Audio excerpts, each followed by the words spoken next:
میوانێکم هەیە میوانەکەم محەممەد ئیسماعیل نوێنەری جوتیارانی کورد لە سەرگەڕان کە ئێستا لە دوو بزەوە لەگەڵمانە. کاک محەممەد ینی چەند ساڵێکە ئەم کێشەیە ئەم بابەتە دووبارەیە بێتەوە، هەم لە کاتی داچاندنی زەویەکان هەم لە کاتی دووروێنەی زەویەکانە. وەک لە هەواڵەکانی شایانی ئاماژەمان پێکرد بە نێوەنگیری یان بە ئامادەبوونی پارێزگاری کەرکووک ئەم کێشەیە چارەسەر کرابوو تا ڕادەیەک، بەڵام ئەبینین ئێستا دیسانەوە ڕێگریتان لێکرێت، ئێوە هۆکاری ئەم ڕێگریە بۆ چێ گەڕێنەوە؟ بەڵێ سوپاس بۆ جەنابەت. طبعاً هۆکاری ئەم ڕێگریە جێبەجێنەکردنی یاسایە لەلایەنی حکوومەتی عێراقەوە بەداخەوە لەبەر ئەوەی خۆی یاسایەکان هەن بۆ چارەسەرکردنی ئەم کێشانە، بەس دەستی بەدەستی و مماتەڵەی پێ دەکەن بۆی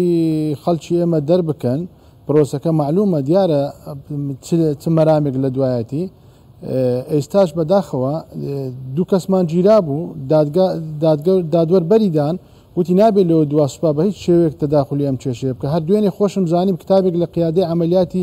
مشتەرەکەی بەغاوە هاتووە بۆ قیادەی عملیاتی کەرکووک، گوایە نابێت بە هیچ شێوێک جێش تەداخلی ئەم مەوزوعانە بکە، بەڵام دیارە پابەندی نابن. دوێنێ سوپاش هاتە لە سنوورەکەمان و کۆبنەوەی بە هەمومان کرد لە دوای ئەوەی وتەکەی دادگا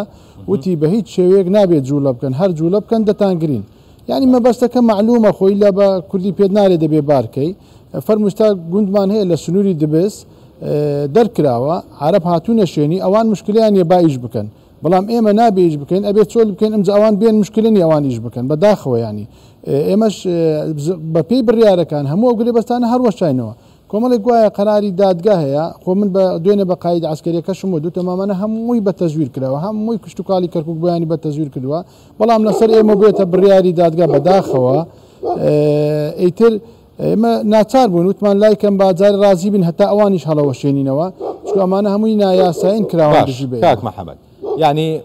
ئاماژەمان بۆەوە کرد کە هەندێک لەو زەویانە کێشەی لەسەرە، بەڵام هەندێکی دیکەیان کێشەی لەسەر نییە، ینی هیچ کێشەیەکی نییە. بۆچی ناڵن ئەوانش دابچێنن؟ بەڵێ وایە من ئستا بۆ نمونە لە سنوورەکەی من لە دبست 200 قطع لە سەر شەناغە عەفوەن لە گوندەکەی من لە شەناغە 200 قطعام هەیە، 2 قطعام کێشەی لەسەرە. کێشەکەش بە نایاسایی ئەویشم ڕاگرتووە لە ڕێی دادگاوە، چکە بە نایاسایی کراوە معلوماتی نفوس بە غەڵەت داوەتە دادگا، بەڵام ئیتر ئەو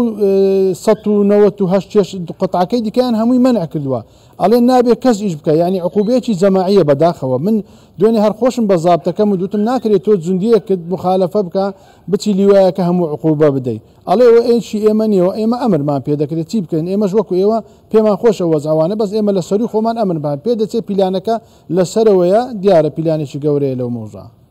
زۆر باشە. پێشتر گلەیی ئەوەمان هەبوو کە ئیدارە و پارێزگاری شارەکە کورد نییە بۆی ئەم زوڵمە لە کورد لەو ناوچانەیە کرێ، بەڵام خۆ ئێستا پارێزگار کووردە و دەسەڵاتی هەیە.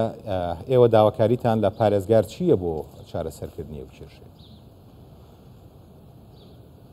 بەڵێ من هەر خۆم لە ناو مەوزوعەکەم دوێنێ کتابەکەم کرد لە مدیرەی کشت و کاڵی کەرکووک بۆ پارێزگاریش بردم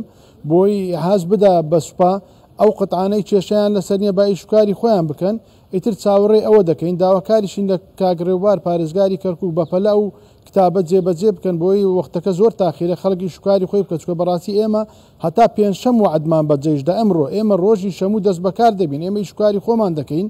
ئیتر نازانم چی دەبێت لەوەش بەدووە. باشە دەست بەکاری خۆتانەکەن، بەڵام ڕەنگە سوپات جارێکی کە بێتەوە ڕێگەتان هەڵوێستی ئێوە چێ بێ وەکو جوتیارانی ئەو ناوچێ؟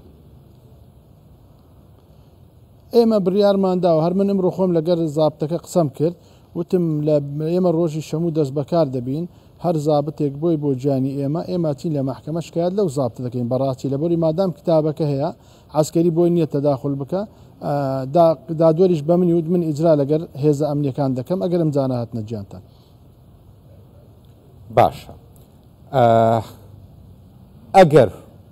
لەوە زیاتر تەخیر بن پێم وابێت لە ڕووی وەرزی داچاندنەوە ئێوە تەخیرە بن، ینی لەو ناوچەیە گرفتان بۆ دروستە بێت لە داهاتوو. بەڵێ ئێمە خۆی لە مانجی 5 ساری ڕابردوو ئێمە ئیتفاقمان لەگەر هێزە ئەمنیەکان و پەرلەمانتارن و مەحافزی ڕابردوو کرد گویا ئێمە هەتا 1/11 ئەوەستین لە پاش 1/11 ئیش دەکەین ئیتفاقێکمان کرد لەگەلیان ئەوانیش ڕازی بوون هەمومان بەڵام بەداخەوە دیسان وەکو پیشەی چەند جاریان پابەندی ئیتفاقەکانیان نەبوون ئێمەش ئیتر ئەوە مەوسمەکەی بەڕاستی زۆر تاخیرە خەڵکی ئێمەش خۆتەزانی ئەمە لەلا دێ گەر کشت و کاڵ نەکات دەبێ ئەم دێ چۆن بکات چۆنە بێ ئیتر ئێمە ئیش کشتتوکالی خۆمان دەکەین بەڕاستی لە شەموو بەدووە زۆر باشە یەکشت ڕوو نەبوو کاک محەممەد ئەو زەویانەی کە نایڵن ئێوە دایان بچێنن جوتیاری عرب دێن لە جیاتی ئێوە دایانەچێنن یان نەخێر هەروە بۆ شێوازە ماونەتەوە و کەس بەکاریان نایە نانە ئەم بڵێ ئەم زەویانەی ئیتفاقمان لەسەری کردووە کە بوو ئەستێچکۆ زەویەکان لە ئەسڵدا مولکی ئێمەیە ئین ئەوان گرێبەستە گرێبەستەکانیشان بە پێی مادەی سۆسل مەشمولە فبڕیار دراوە ئەم زەویانەی کە کێشیان لەسرە دەوەستێ کەس نایکە هەتا مادەی سەچل یەک لای دەکاتەوە ئەوەی دیکەش دەست بەکار بێ بەڵام چاوەڕێ دەکەن هێشتا کتابەکە لای پارێزگارە چاوەڕێ دەکەن ئینشاءالله بچێتە بواری جێبەجێکردنەوە باشە ئەو پرۆژه یاسایی لە پەرلەمانی عێراق هەڵوەشانەوەی بڕیارەکانی ئەنجومەنی شۆڕشی بەعز با بڵێ ئەوە تا چەند کاریگەری ئەبێت لەسەر جێڕانەوەی ئەو مڵک و زەویانە بۆ ئێوە وەکو جوتیارانی کورد لەو ناوچان بەڵێ سپاس دەکەم بۆ ئەمە پرسیارێکی باش بوو بەڕاستی ئەم پرۆژەیە لە حکوومەت هاتووە زۆر خراپە بۆ ئێمە زەویەکانمان هەمووی لە دەست دەڕوە بەڵام ئەم تعدیلاتەی لە پەرلەمان کراوە دەبێ بەم تعدیلاتە بڕوە ئەگەرنا ئێمە مەسەن زەویەکانمان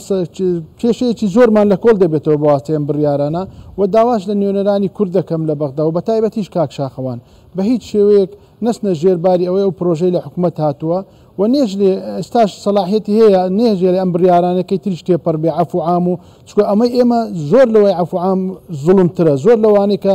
براسونەکان باسییان دەکەن زۆر ئێمە 50 ساڵە زوڵممان لێ دەکرێت یعنی ئەوان دەڵێن قانونی عەفو عام بۆی خەڵکێک لە مەزلومیەت دەکەن بەڵام ئێمە ئەم بڕیارن ئێمە من داوا دەکەم یعنی هیچ لەم بڕیارانە تێپەڕ نەبن هەتاوەی ئێمە تێپەڕ نەبێ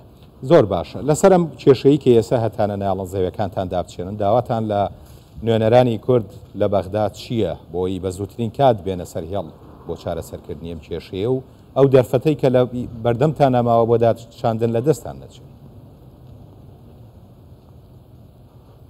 بەڵێ ئێمە داوا دەکەن لە نوێنەرانی کورد ئەم کێشەیە بنبڕکەن بەڕاستی چکە ئەمان نیەتیان نییە بۆی بنبڕیکەن یعنی بەڕاستی حکوومەتی عێراق بەداخەوە نیەتی نییە خۆ بڕیارەکان بڕیارێکمان هەیە لە ساڵی 2012 دەرچووە بەڵام ئێستا ئەمە 2024 یعنی نیەتەکە نییە ئەنی ئێمە داوا دەکەین نوێنەرانی کورد لە بەغدا و قیادەی کوردی ئەم مۆژوانەیەک لاکەنەوە لەگەر بەغا ینی ناکری ئەم ڕۆژیان یان یەکجار بێنی کاکە نابێ و بەجی بێڵنیان یەکجار بە ئیشەکان قانونەکان حکوومەتی عێراق قانون جێبەجێکە بەداخەوە جێبەجێ ناکە زۆر باشە بەڕێز محەممەد ئیسماعیل نوێنەری جوتیارانی سەرگەڕان کە لە دووبزەوە ڕاستەوخۆ لەگەڵ مامووی سپاس بۆ جەناب